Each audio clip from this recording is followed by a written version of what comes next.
پاک کلام میں سے ہمارے لیے آج کی تلاوت عبرانیوں کا خط اس کا 10واں باب اور اس کی 23ویں آیت سے لے کر 29ویں آیت تک پاک کلام کی تلاوت سماعت فرمائیں گے، اور اپنی امید کے اقرار کو مضبوطی سے تھامے رہو، کیونکہ جس نے وعدہ کیا ہے وہ سچا ہے، اور محبت اور نیک کاموں کی ترغیب دینے کے لیے ایک دوسرے کا لحاظ رکھیں اور ایک دوسرے کے ساتھ جمع ہونے سے باز نہ آئیں جیسا بعض لوگوں کا دستور ہے، بلکہ ایک دوسرے کو نصیحت کریں، اور جس قدر اس دن کو نزدیک ہوتے ہوئے دیکھتے ہو اسی قدر زیادہ کیا کرو، کیونکہ حق کی پہچان حاصل کرنے کے بعد اگر ہم جان بوجھ کر گناہ کریں تو گناہوں کی کوئی اور قربانی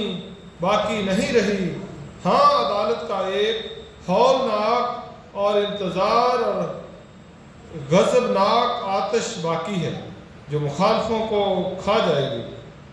جب موسیٰ کی شریعت کا نام ماننے والا 2 یا 3 شخصوں کی گواہی سے بغیر رحم کیے مارا جاتا ہے تو خیال کرو وہ شخص کس قدر سزا کے لائق ٹھہرے گا جس نے خدا کے بیٹے کو پامال کیا، عہد کے خون کو جس سے وہ پاک ہوا تھا ناپاک جانا، اور فضل کے روح کو بے عزت کیا۔ خدا کے پاک کلام کے پڑھے اور سنے جانے پر خدا کی برکت ہو۔ تشریف رکھیں۔